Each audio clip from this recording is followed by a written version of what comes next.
camarades d'Afrique, 4 écoles de Moscou ont commencé à apprendre à parler une langue africaine. Il s'agit de la langue officielle de l'Éthiopie. Poutine apprend à ses élèves à parler la langue africaine. C'est une première dans l'histoire. Frère, non, le camarade Poupounapou, c'est notre frère. C'est-à-dire que, non, il n'y a rien à dire. Et puis les élèves sont contents. Ils disent c'est difficile, mais ils sont ça. Les élèves, quoi, camarade? Non, bon, mais ici, attendez. Cette vidéo-là, il faut qu'elle fasse au moins 10 millions de vues. Je vois 1 million de partages. 1 million de partages. Je vois 2 millions de likes. 2 millions de likes, 1 million de partages, chers camarades d'Afrique. Pour faire plaisir à notre camarade président Poupounapou, l'Africain blanc. L'Africain blanc. Écoutez, c'est un 10. Non, c'est un chef. On va prendre le Turc encore, le Russe en Côte d'Ivoire. Attends, tu vas voir quand on va prendre le pouvoir. Quand chasser vieux mondial. Pas la vidéo, chers camarades. À la rentrée scolaire, 4 écoles de Moscou ont commencé à enseigner des langues africaines. Il s'agit du swahili, l'une des langues les plus répandues en Afrique, notamment en Afrique de l'Est, en Afrique centrale et de l'Amérique, la langue officielle de l'Éthiopie. Nous sommes venus assister au cours d'Amérique dans une de ces écoles. Entrons en classe et apprenons quelques mots. Si apprendre des langues africaines dans certaines universités spécialisées de Moscou est chose fréquente, en revanche, pour les écoliers âgés de 16 à 17 ans, c'est une aventure peu ordinaire. Certains sont fiers d'être les premiers à apprendre une langue rare, d'autres reconnaissent que c'est une langue très compliquée mais ne veulent pas pour autant y renoncer. Tous ces jeunes s'accordent à dire qu'ils ne pouvaient pas passer à côté d'une telle opportunité. J'ai ressenti de la joie parce que c'est une chance unique. Peu de gens étudient la langue amharique. Et oui, c'est intéressant. Comme j'apprends cette langue maintenant, j'espère pouvoir l'utiliser à un moment donné, dans le futur. J'irai peut-être en Éthiopie, on verra. Je pourrais travailler comme traducteur ou diplomate. En fait, cela ouvre beaucoup de possibilités. L'administration de l'école ne cache pas sa satisfaction. On ne pouvait pas passer à côté de cette initiative car l'école est très attachée à la réussite de ses élèves et fait tout son possible pour qu'ils soient prêts à faire face aux défis de demain. Il faut préciser que nous distinguons 2 aspects en ce qui concerne les perspectives pour nos diplômés dans l'apprentissage de cette langue. D'une part, les pays africains représentent un marché prometteur et les diplômés qui connaissent l'amharique peuvent être sollicités par des entreprises ou dans le cadre de projets futurs d'investissement. D'autre part, la capitale éthiopienne, Addis Abeba, est le siège de l'une des institutions des Nations Unies. Nous espérons que les étudiants, s'ils s'imprègnent de la culture et de l'histoire, seront recherchés pour des postes dans des organisations internationales telles que l'ONU et l'UNESCO en général, qui sont impliquées dans le développement de la région et la préservation de son histoire et de sa culture.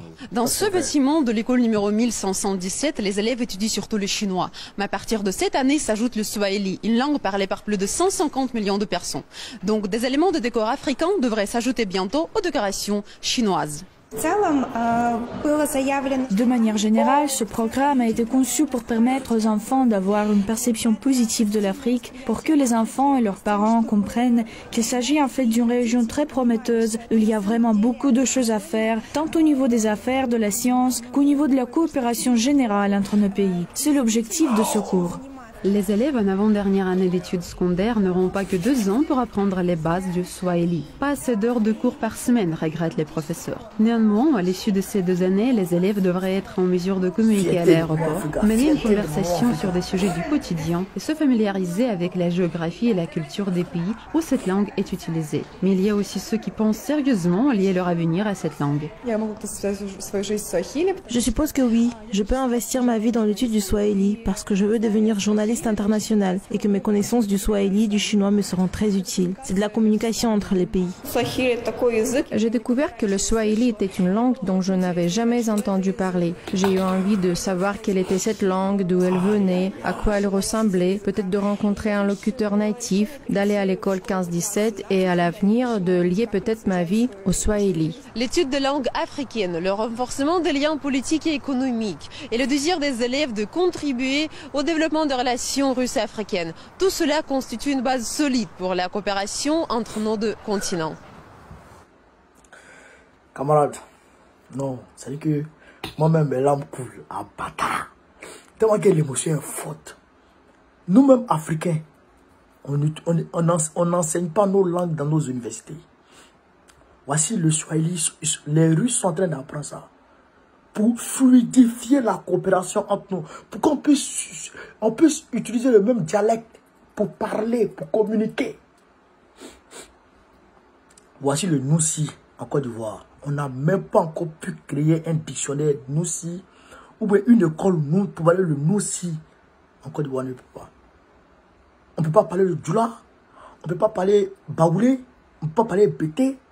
On ne peut même pas parler aussi Noussi. Noussi, là, tout le monde est d'accord pour parler Noussi.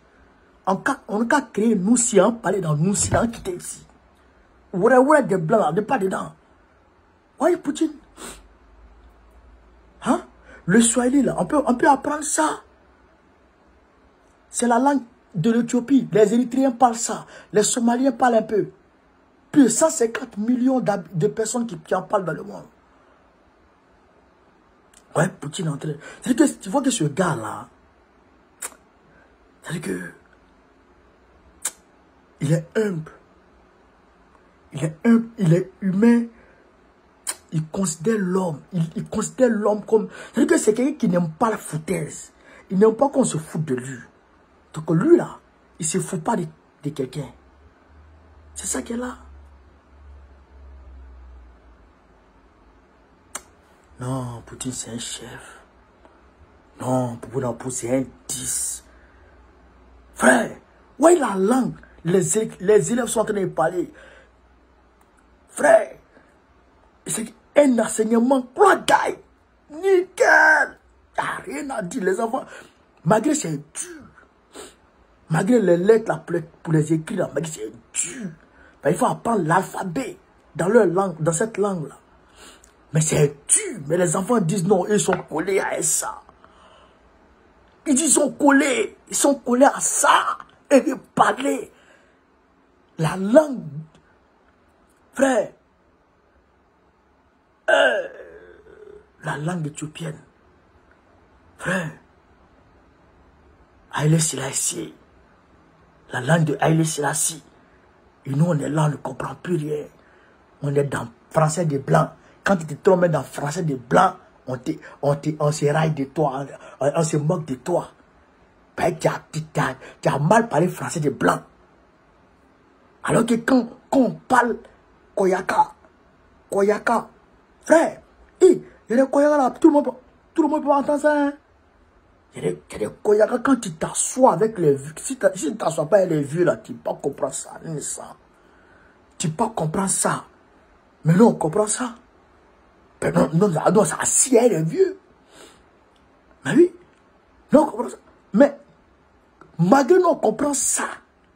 C'est que le dernier des Koyaka même, on comprend ça. Mais si tu t'es trompé dans le français des blancs, on se moque de toi. Alors que tu maîtrises ta langue. Il faut promouvoir nos langues, nos cultures, nos acquis. Il faut promouvoir nos acquis, les gars. Non, je suis content. Je suis content de ça. Yo, je suis content. Je suis content même. Pas dit ça. Je suis content, frère. Mais vous n'avez pas vu les enfants? Vous n'avez pas vu? Vous n'avez pas vu? Ils disent malgré c'est Dieu, ils sont contents. Ils veulent aller travailler à Addis Abeba. Ils veulent aller travailler en Afrique. Les petits Russes, ils veulent travailler en Afrique. Et nous, les Africains, on travaille. Non, ça, il y a beaucoup de leçons dedans. Hein. Il y a beaucoup de leçons à apprendre dans cette affaire. Cette vidéo que vous avez vue là, il y a beaucoup de leçons à retenir dedans, quoi. C'est que nous-mêmes là, ce qu'on a là, c'est que nous-mêmes ce qu'on a là, on ne considère pas ça. 1 milliard 300 millions d'habitants. On n'est pas capable d'avoir une langue officielle, une langue commune. On parle langue des gens. On parle langue des gens. C'est pas bon. C'est pas bon. L'Érythréen, comment on appelle ça? Le Swahili, là, on doit apprendre ça partout en Afrique. Tous les Africains parlent ça. Comme ça, quand on va à Addis Abeba, là, Addis Abeba, c'est la capitale de l'Afrique. Mais oui, c'est la capitale de l'Afrique, Addis Abeba. Même si Bamako est la capitale du combat, Bamako est la capitale, Bamako a été la capitale de la libération de l'Afrique. Toujours. Depuis l'indépendance jusqu'à aujourd'hui. Les Blancs ont fait 30 ans pour pouvoir coloniser le Mali. Comment on appelle ça? Le Soudan. Comment on appelle ça? Le Soudan du Nord. On appelait. C'était Soudan, quoi là même là? Le Mali, le nom du Mali avant là. Mais les Blancs ont fait combien d'années?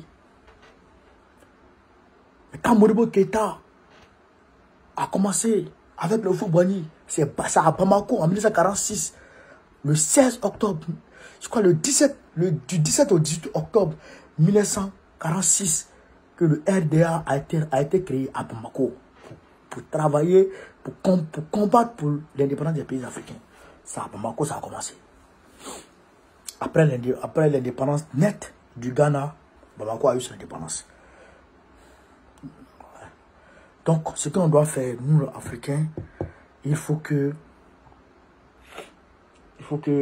on trouve la langue éthiopienne là comme la langue principale. Tu es africain, tu vas à Addis Abeba, tu ne peux pas parler une langue africaine et puis toi et puis les gens vont comprendre. Non, toi tu es obligé de parler la langue des blancs et ils vont traduire ça dans la langue des blancs aussi pour que vous compreniez. Pourquoi? Il faut parler nos langues. C'est ça qui s'est dans l'Afrique. Vive l'Afrique libre, vive le panafricanisme, vive tous les présidents panafricains, vive Poupou Nampou, vive Poupou Nampou, vive tous les Africains, vive le monde multipolaire. On est ensemble, partagez la vidéo au maximum partout à travers le monde entier. On est ensemble les gars, merci.